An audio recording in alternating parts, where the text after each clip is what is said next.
Good morning, and thank you all for being here today. It's nice to have the podium to myself so we don't have to do all the different height leveling things that we normally have to do. Today, I'm so pleased to announce that our government is introducing Bill 52, the Energy and Utilities Statutes Amendment Act.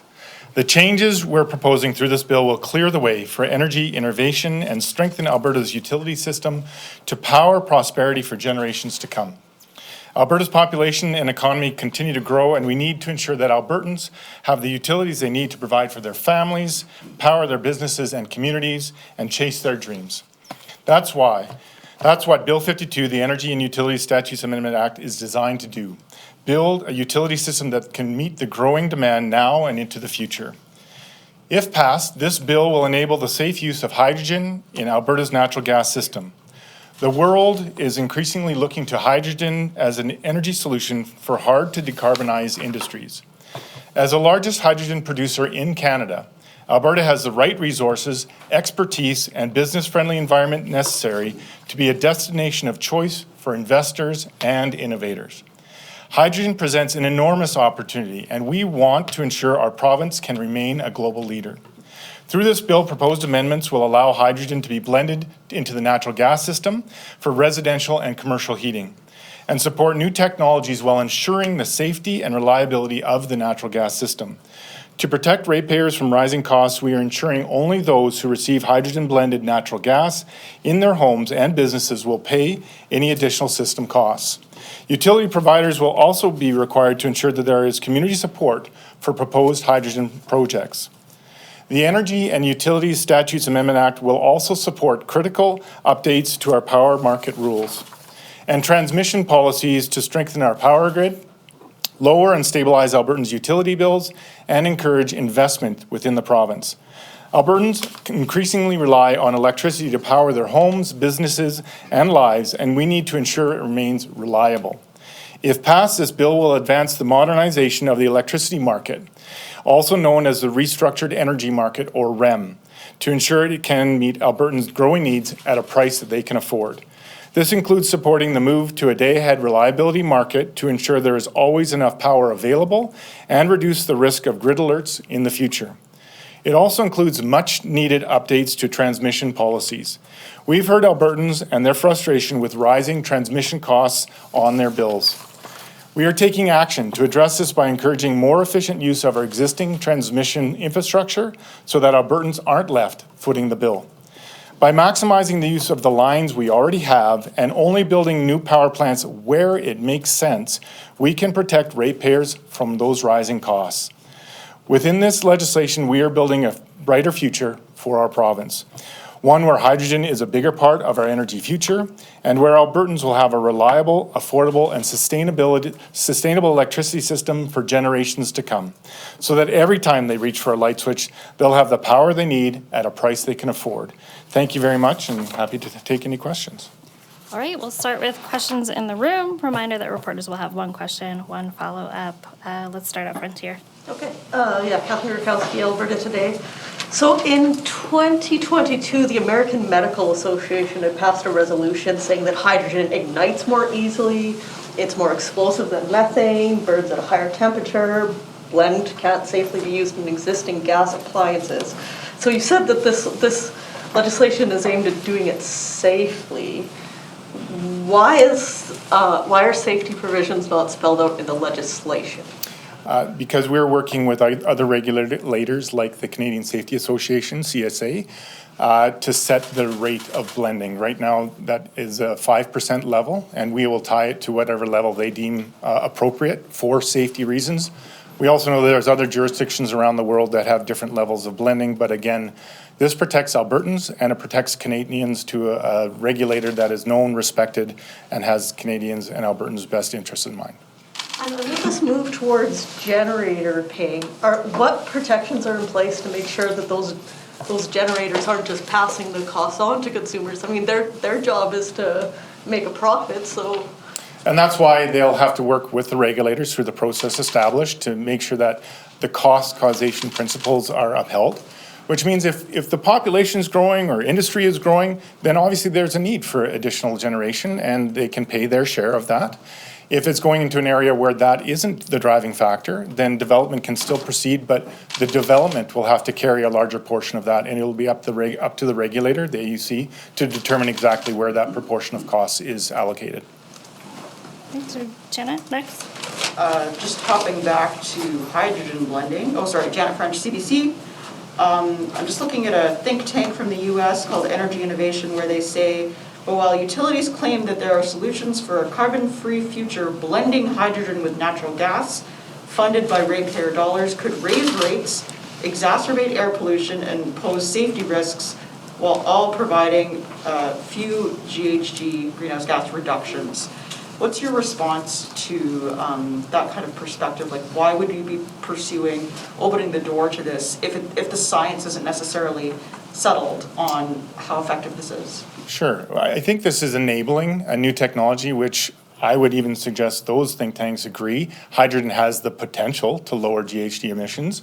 There are other considerations with hydrogen, which is why we're giving Albertans the option and protecting Albertans by making sure there's clear thresholds within the regulation and legislation for providers to have to meet. One is people have to know that they're going to be receiving a hydrogen blended, and that cost cannot be passed on to anyone but those receiving that blended product.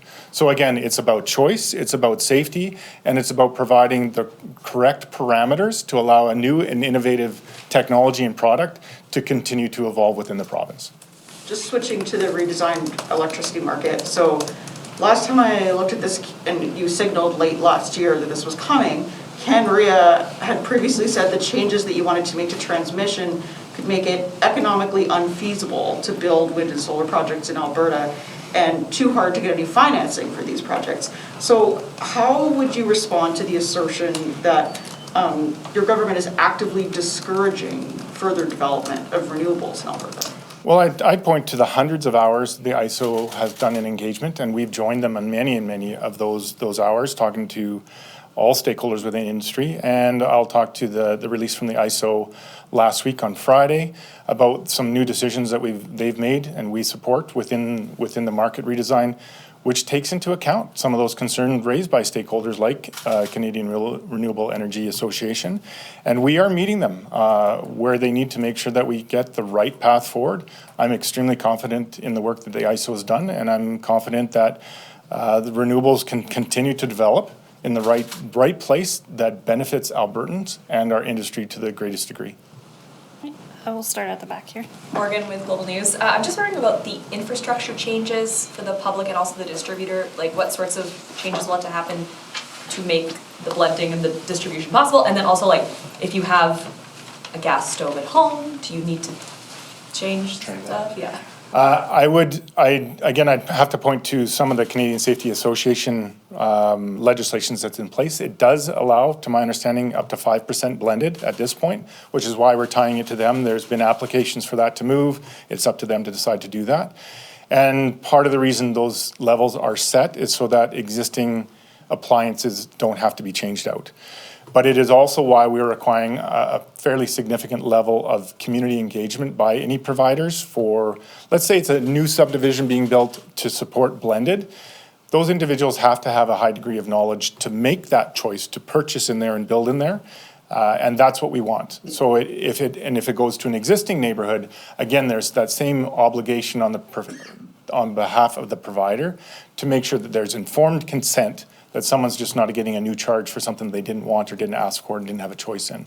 And we think that we found a good balance with industry to do that. And kind of on that note, could you be a little clearer on the incentive portion for a consumer to do this? Like, if they are going to have an increase in price, and then also, as my colleagues have pointed out, science is, maybe if you Google it, you're like, oh, that doesn't sound great. Like, what's the incentive? Right. The incentive is less emissions because as you blend hydrogen, hydrogen burns more cleanly than natural gas, even though natural gas is extremely clean. So there is that incentive there. And many within Alberta want to choose a lower emission future. It does come at a cost. Right now, you can go online, you can find the relative cost of hydrogen compared to natural gas, and it is more, which is why we have to be very careful to say, what do people need? People need a way to heat their house. There's some options already built into our system, natural gas and electricity being the most common. So then hydrogen is an additional product at a greater price where we think it is appropriate for an Albertan to choose that, but not have it placed upon them without that choice. And that's the balance that we sought to get here.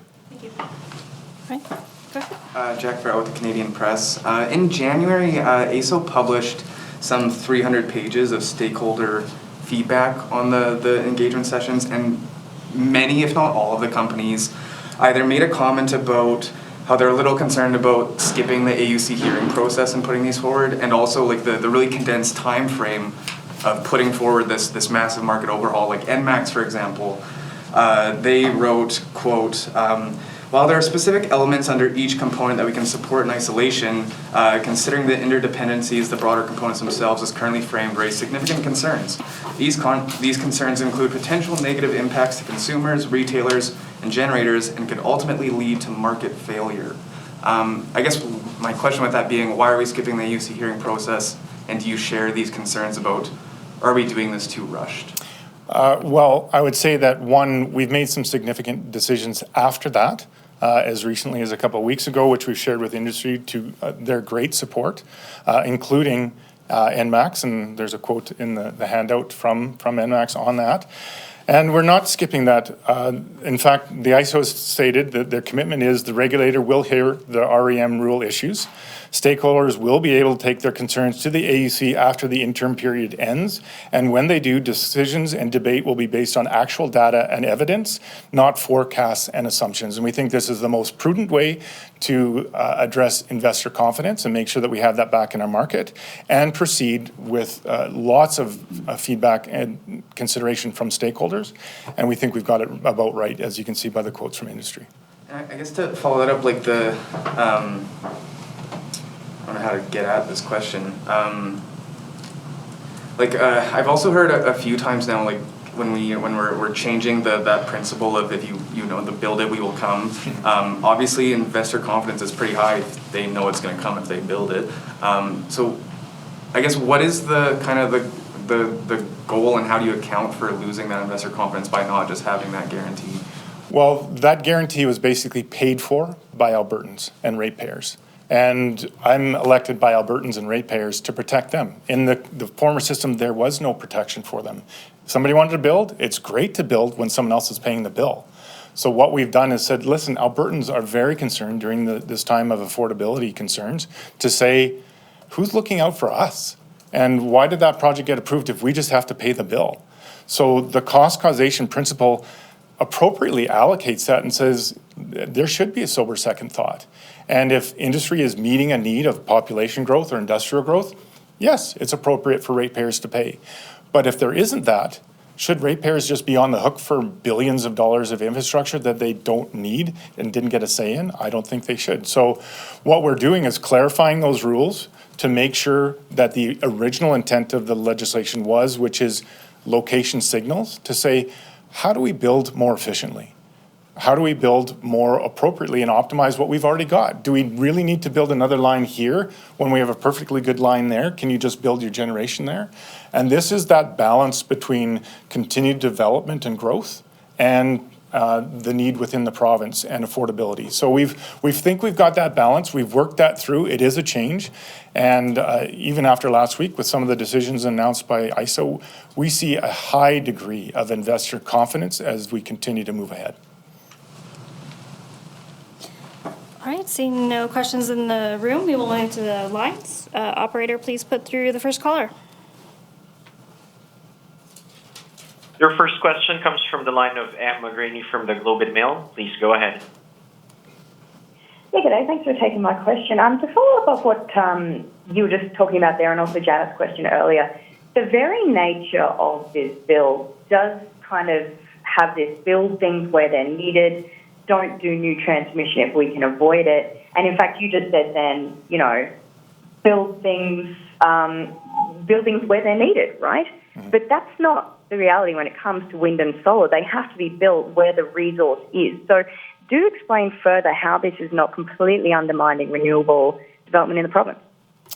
Well, there's lots of areas where they can build renewables and lots where they have built. What we did see was a continued development in areas that were already overloaded. And this has actually caused considerable division within the renewables industry themselves. Incumbents were very conflicted because new entrants into the market were causing further congestion and curtailment of and making their investments less valuable and less economically viable. So what we're saying is that while this is adding some correction and responsibility immediately, the industry and development of the province is not static. It will continue to grow. We will continue to build transmission lines and storage to help enable further development and growth, but it will be more thoughtfully considered, and it will consider the cost to the ratepayer. So rather than just indiscriminately ratepayers getting charged more and more and more and more without a say, now there's a need for reliability justification within that, and we are protecting Albertans. So development is definitely more thoughtful and considered than just rampant with no rules. Okay, and then on that note, your government, the UCP, actually removed the price cap on electricity in November 2019, but now you're saying you want to protect Albertans and make sure they're not paying through the nose anymore. So do you regret making that policy change, and is that something you would revisit as a government? No, I think we've gone through a great development within this whole process in our province. In fact, over the last year, we've seen a huge reduction of cost for the generation. Now we're dealing with the more difficult part of our system, which is transmission and distribution costs, which are expensive capital investments over a very long period of time. And if we don't make this change now, layers and layers of additional transmission costs will be paid on to ratepayers. So no, we've tried to take things thoughtfully, step by step, work with industry, and I'm very happy with where we are landing now with the quotes made available to media from key stakeholders within the industry.